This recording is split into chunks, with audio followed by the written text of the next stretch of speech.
How's it going, Yankee fans? My name is Alex with my co-host here, Ryan Garcia. Now, last night's game was devastating, heart-wrenching, just absolutely horrific to experience. I was sitting there having a nice little drink, hanging out, doing my thing, playing some cards after the game, actually during the game because I was watching simultaneously. And then bam, Michael King starts holding his elbow. And I'm like, oh God, please. I'm like, this could not be a more scary moment for a Yankee team that has relied on Michael King so heavily this season. He's pitched 51 innings. He's been one of their more just consistent and reliable players. And for him to go down like this is absolutely just devastating to this roster. We've already been dealing with bullpen adversity with Miguel Castro dealing with injury, Ron Marinaccio fighting his way back, then the starting rotation, Luis Severino. It's just been constant hits the last couple weeks here. And Michael King going out for the rest of the year with a fractured right elbow. This is the biggest one, and it's not even close, Ryan. What were your initial impressions after this game? We'll talk about a couple of supplementation options and, guys that the Yankees could potentially target at the deadline to try and smooth things over. You can't replace him, but you can try and get some more value at the deadline and, just help this bullpen a little bit. What are your thoughts?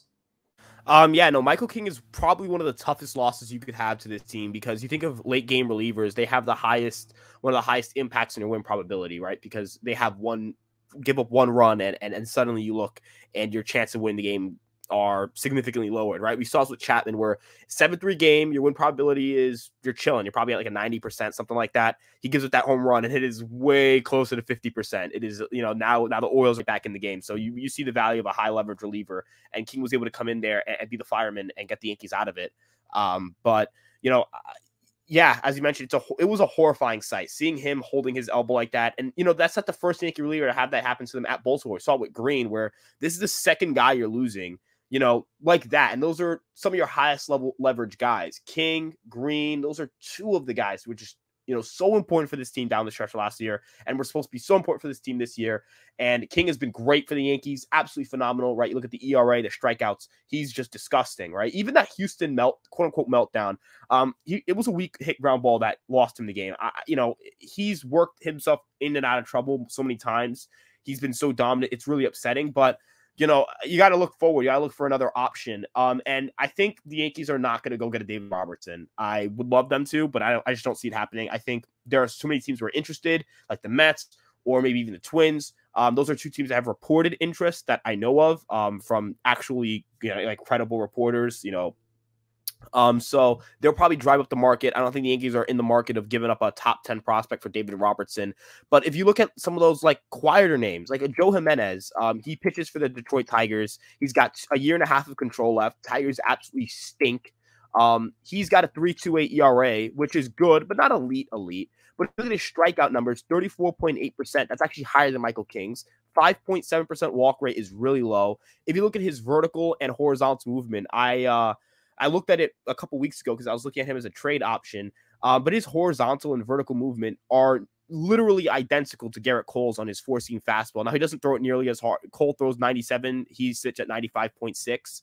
But if you look at it from a standpoint of the fastball is elite, he has a good slider. He gets a lot of strikeouts. The ERA is still pretty good. There's some upside there potentially. He pitched a lot in cold weather, and Detroit's not a fun place to pitch. We saw this early in the season with Cole where he had a meltdown there. It was freezing cold, tough to pitch. If he's pitching in a warmer environment like the summer in New York, perhaps the velocity upticks a little bit, but the stuff is already great. He's already a great arm. He's really under the radar. You imagine you don't have to give up too much for him. That's a big strikeout guy. The Yankees need another big righty in there now that King is gone.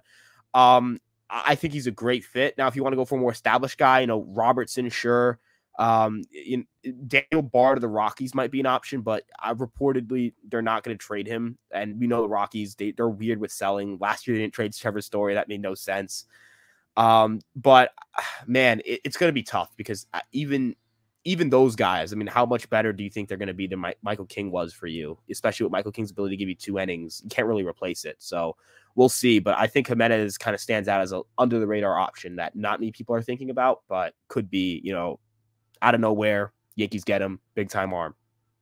Yeah, look, we love big time, guys like Clay Holmes that come out of nowhere and just have dominant seasons. Those are obviously great because you're not having to give up a ton of assets for them.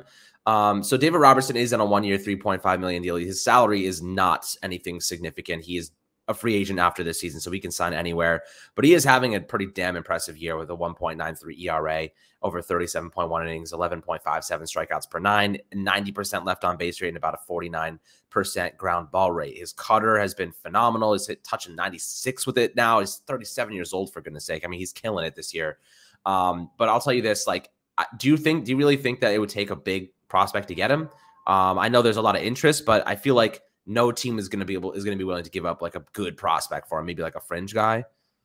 Well, I'm not saying the Yankees are going to get like a Peraza type player, but you know, you look at it from the perspective of maybe an Oswaldo Cabrera, right? Like I don't think the Yankees want to necessarily trade Oswaldo Cabrera for David Robertson if they think they can get close to his production somewhere else. And another thing too is Robertson did have the, you know, I don't know if you remember the after 2018 playoffs, the playoff shares with the revenue, because with the bonus money and all that stuff, there were some issues with Robertson and other players, you know, where I'm not going to say he was right or wrong on it. I'm just saying that there were issues with it, and it left a sour taste with Robertson in that clubhouse.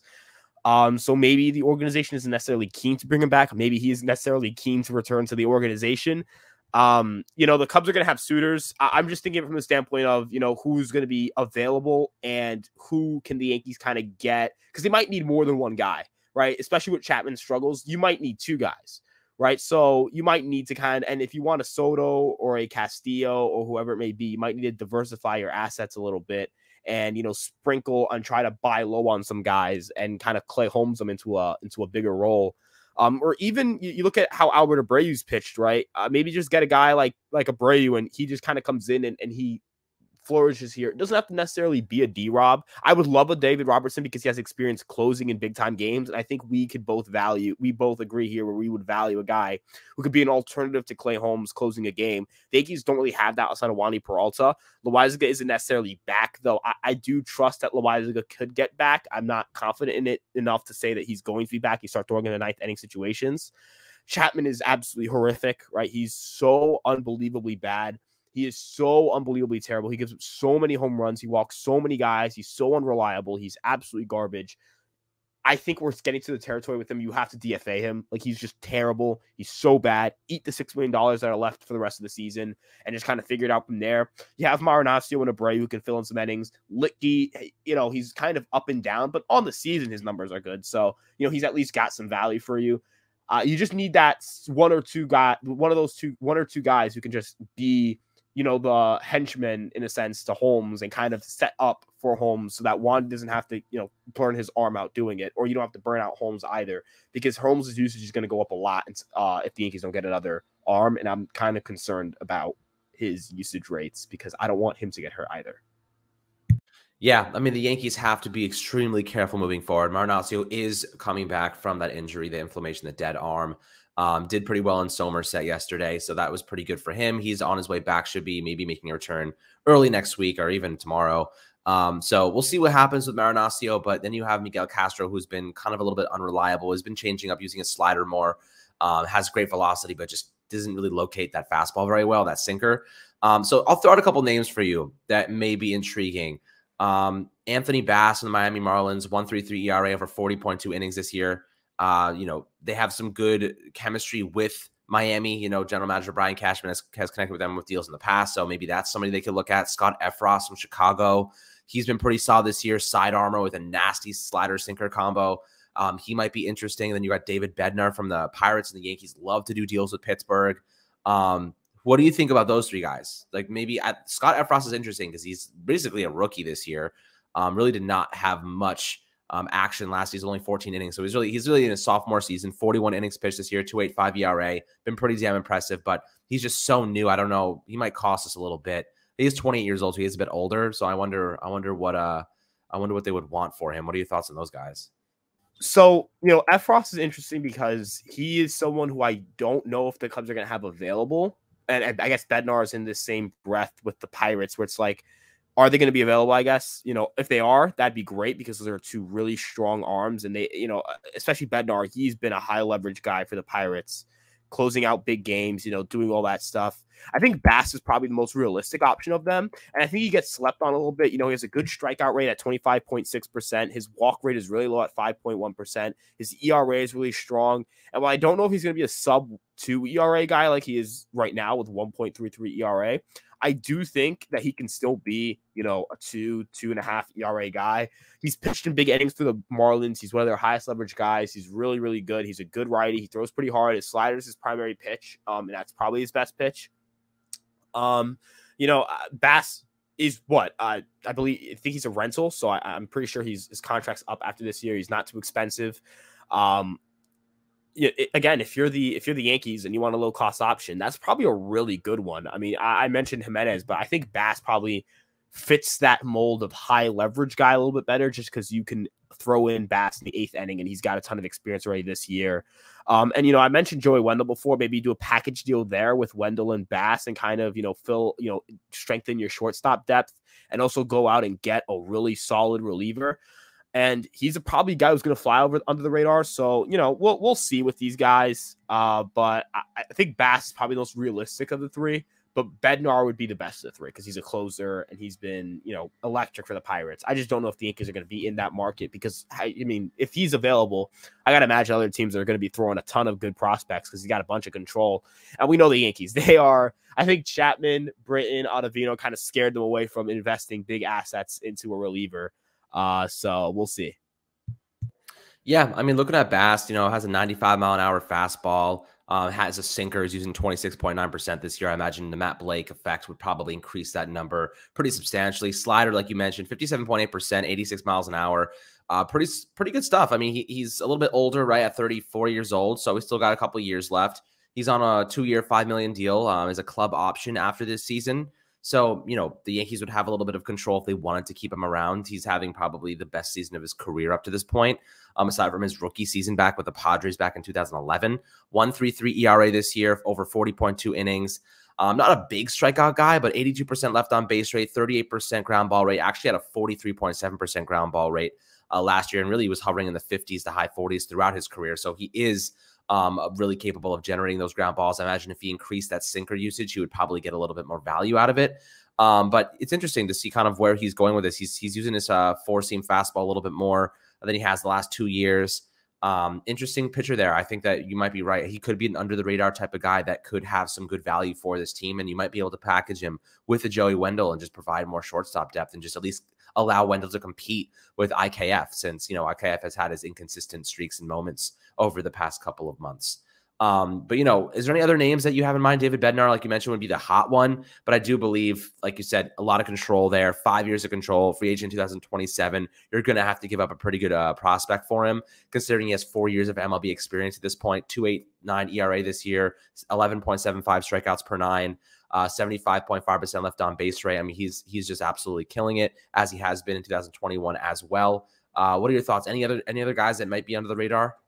I talked about Andrew Chafin in a previous video. He's a good lefty. He's a free agent at the end of the year. He has experience pitching in big time games. He pitched for the Cubs for a little bit before getting traded to Oakland.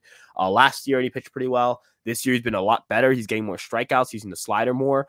Baseball's kind of had that slider revolution where a lot of guys are throwing their sliders a lot more now because you don't really have to throw your fastball as much. Fastball usage for the first time since we started tracking pitch usage is under 50%. So the guys like Bass or Chafin are like, well, they're throwing, their slider as their primary pitch. It's not their fastball. And it's strange because you typically don't see that with pitchers, but it's becoming more normal nowadays. You mentioned with Bass, I wanted to touch up on just one last note. In terms of win probability added, he has the 16th highest in baseball, which means he's pitching in big spots. He's pitching well in big spots. He's doing a job. He's, not melting down when the game matters most. He's not stat padding, as we'd like to say. You think of like a low ERA for like Lucas Litke hasn't been as impactful as a low ERA for like Michael King because one guy pitches in bigger situations than the other guy. Not to dunk on Litke. Litke is, again, doing his job, but, win probability added.